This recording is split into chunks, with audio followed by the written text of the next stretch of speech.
Әйгілі Орал өзенінің сол жақ тармағы болып табылатын Елек өзенінің жағалауында бағзы заманнан бері өмір қайнап жатыр.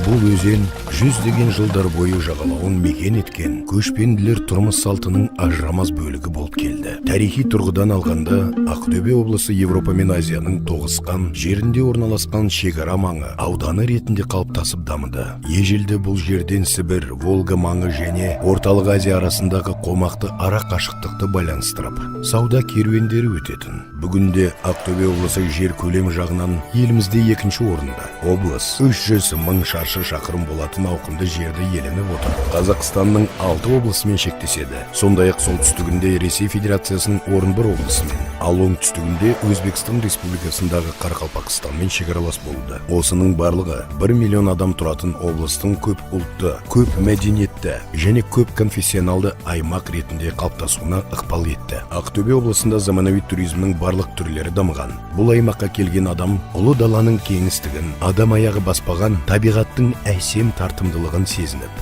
тарихи ескерткіштердің бай мұрасына куәгер болып қайтады. Осы аймақтың орталығы Ақтөбе қаласы жылдам қарқынмен дамып келеді. 2300 шаршы шақырым аумақта орналасқан қалада бүгінгі таңдағы сәулет өнерінің жаңа ағымдары, ұлттық нақыш пен Еуразия мәдениетін бойына сіңірген ғимараттар үйлесімді орналасқан. Бүгінде Ақтөбе қаласының 400 мың жуық тұрғыны бар. Әлеуметтік және халықтың тіршілігіне қажетті инфрақұрылым дамыды. Жаңа емдеу орталықтары, мәдени демалыс пен ойын-сауық орталықтары ашылып жатыр. Жаңа тұрғын үйлер салынып, жолдар жасалып, жаңа өндіріс орындары ашылуда. Қазірде Ақтөбе экономикалық өсу орталығы ретінде және болашақта серпінді даму барысында миллион тұрғыны болатын Қазақстанның ірі 4 қаласының бірі ретінде анықталып отыр. Ақтөбе облысы табиғи сұлулығымен танымал өлке. Әлемдегі көптеген елдерінен мұндағыдай сан түрлі табиғат көрінісін кездестіре алмайсыз. Солардың бірі Айдарлы Аша геологиялық қимасы. 300 миллион жыл бұрын өмір сүрген жануарлар организмдері сүйектерінің қалдықтарымен бірге құмды және әктас жер қыртысын осы жерден көруге болады. Жер қимасының ұзындығы 1,5 шақырым. 1996 жылы Айдарлы Аша геологиялық қимасына ғаламдық прототип мәртебесі берілді. Марстағы көріністерді көзге елестетін ландшафт метеориттік Жаман шың кратері. Кратер жер бетінде 900 мың жыл бұрын метеорит құлаған кезде пайда болған. Бұл жерде байырғы кездері болған ғаламат ғарыштық оқиғалардың салдарын көруге болады. Кратерге жақын жерде Ырғыз-Торғай мемлекеттік табиғи резерваты орналасқан. 750 мың гектардан аса аймақта құстардың 250 түрі, сүтқоректі жануарлардың 29 түрі, бауыр мен жорғалаушылардың 14 түрі және қосмекенділердің 4 түрі кездеседі. Ырғыз-Торғай жүйесі көлдерінде балықтан 10-нан аса түрі мекен етеді. Резерваттың оңтүстік бөлігінде дала тағысы, бетпақ дала жануарының бір түрі ақбөкендер кездеседі. Малайдар көлдері жүйесі атты экологиялық бағдар бар. Табиғатты көркем бұл аймақ арқылы Қызыл кітапқа енгізілген қоқиқаздар қоныс аударады. Бұл аймақтың тамаша табиғаты сұлулығымен ерекше көз тартады. Ақтөбе облысының көркемде жұмбаққа толы мекендердің бірі Ақтолағай қырқасы. Таушындары бірде шоғы тәрізді болып келсе, енді бірі күмбез сияқты немесе сүйір пішінді болуы мүмкін. Олардың бірін үстірттер жалғап тұрса, екіншілерінің арасын терең шатқалдар ажырап тұр. Табиғаттың өзі бұл таулардың ішінде террасылар, ой шұңқырлар, лабиринттер, тіреуіштер, шоқылар, текшелер жасап қойғандай. Таулардың бірі басын қайқайта ұстаған нар түйе бейнесіне ұқсаса, енді бірі саңырауқұлақ пішінді. Ақтолағайдың шығыс бөктері жайпақ болса, батыс жақ баурайы жарлауытты болып келеді де, оның ар жағы құзға ұласады. Төбесінен қарасаңыз, үлкен көлемдегі амфитеатрда отырғандай әсерде боласыз. Ақбота Сәнкібай тауы 18 ғасырда үйір-үйір жылғы айдаған Сәнкібай деген бай болған екен. Дәстүр бойынша сол кездері ауылдың ер азаматтары жыл сайын Әбілқайыр ханға барып сәлем беріп тұратын болған. Ауылда жауынгерлердің жоқтығын пайдаланған қалмақтар шабуыл жасап, малды айдап кетіпті. Сәнкібайдың батыр қызы Ақбота ауыл жастарын жинап алып, жаудың соңына түскен деседі. Жаулармен айқаста Ақбота ауыр жараланып қаза болады. Қызының қаза болғанын естіген Сәнкібай қайғыдан тасқа айналған екен. Содан бері екі тұлғаның қосылып тұрған сұлбасын бейнелейтін асқар шың Ақбота Сәнкібай деп аталып кеткен.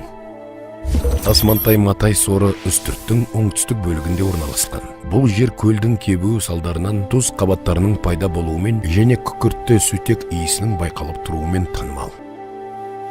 Жергілікті тұрғындар Қарғалы ауданындағы табиғаты әсем аймақты мақтанышпен дала Швейцариясы атап кеткен. Бұл өңірге келген адам Қарғалы су қоймасының табиғи сұлулығына тамсанбай кетпейді. Мұнда бекіре тұқымдасы балықтарды өсіру үрдісін бақылап, пантоемханада денсаулықты нығайтуға болады. Қарғалы ауданында ерекше қорғалатын Эбита табиғи аймағы бар екенін ұмытпау керек. Бұл жер жануарларымен және сан түрлі өсімдіктермен бірегей болып табылады. Табиғат Мәртөк ауданына қылқан жапырақты ормандарда, мөлдір бұлақтарда және емдік қасиеті бар сирек кездесетін өсімдіктерді сыйлаған. Бұл аймақта жыл бойы жұмыс істейтін туристік лагерь бар және мұнда туризмнің қысқы және экологиялық түрлері дамыған. Қазақтың көрнекті этнограф ғалымы Шоқан Уәлиханов кіші жүз руларын қазақ жерінің автохтондары ретінде атаған болатын. Шынымен де бүкіл кіші жүздің атауы Алшын руының пайда болу тарихы, оның шыққан тегінің бастамасы ежелгі аңыздармен ұласып жатқанын білеміз. Қазақ тарихында кіші жүз хандарының ішіндегі ең көрнектісі Әбілқайыр хан, хан моласы мемориалдық кешені, кіші жүздің ұлы ханы және біріккен қазақ әскерінің бас қолбасшысы Әбілқайырдың жерленген жеріне салынды. Әбілқайыр ханның бойында жауынгердің ерлігі, ұлы қолбасшысының өнері және мәмлегердің таланты тоғысқан еді. Ақтабан шұбырынды кезінде ханның дана саясаты қазақ халқын көптеген жаулардан аман сақтап қалуына септігін тигізді.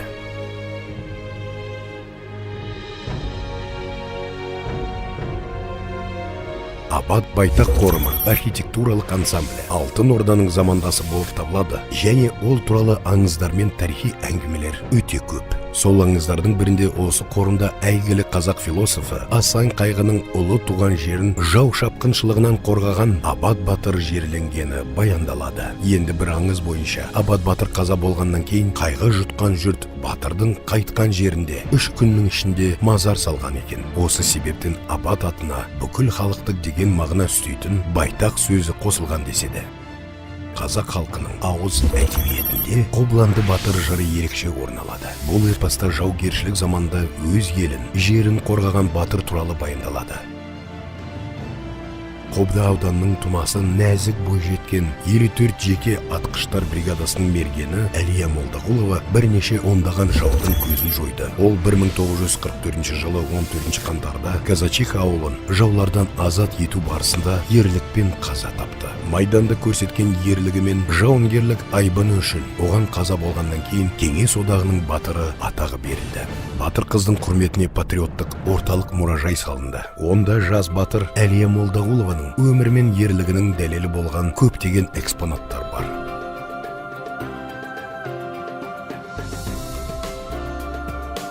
Зиярат етушілердің мыңдап келетін орталығы Есет Батыр мазары. Тама руынан шыққан ұлы қолбасшы қазақ халқының тәуелсіздігі үшін күрескен батыр ретінде танымал және ол халқымыздың бір тұтас мемлекет құруына айтарлықтай үлес қосқан тұлға. Ежелден сауданың басты орны жәрмеңкелер болатын. 19 ғасырда Қазақстанда 100-ден аса жәрмеңкелер болған. Солардың бірі ежелгі Жібек жолындағы Ойыл ауданында орналасқан Көкжар жәрмеңкесі. Күйдірілген қызыл кірпіштен салынып, сауда дүкендермен қамтамасыз етілген орасан зор алаңға орналасқан жәрмеңкеге жан-жақтан көптеген көпестер келетін. Олар көшпенділерге бағалы аң терілер мен шай, қант, ыдыс-аяқ және басқа да тауарларды ұсынатын. Барлық кездерде жәрмеңкедегі ең негізгі және ең қымбат тауарлардың бірі орталық Азиядан әкелінетін мақта болып саналды. Бүгінгі таңда Ақтөбе облысы туристік мүмкіндіктері жоғары және тарихи мұрасы бай аймақ. Мұнда қазақ халқының байырғы дәстүрлері мен мәдениеті сақталуда. Бұл жердің халқы қонақжай, әсіресе осы жердің өткен тарихын бағалайтын және осы аймақтың жарқын болашағына сенетін адамдарды қуана қарсы алады.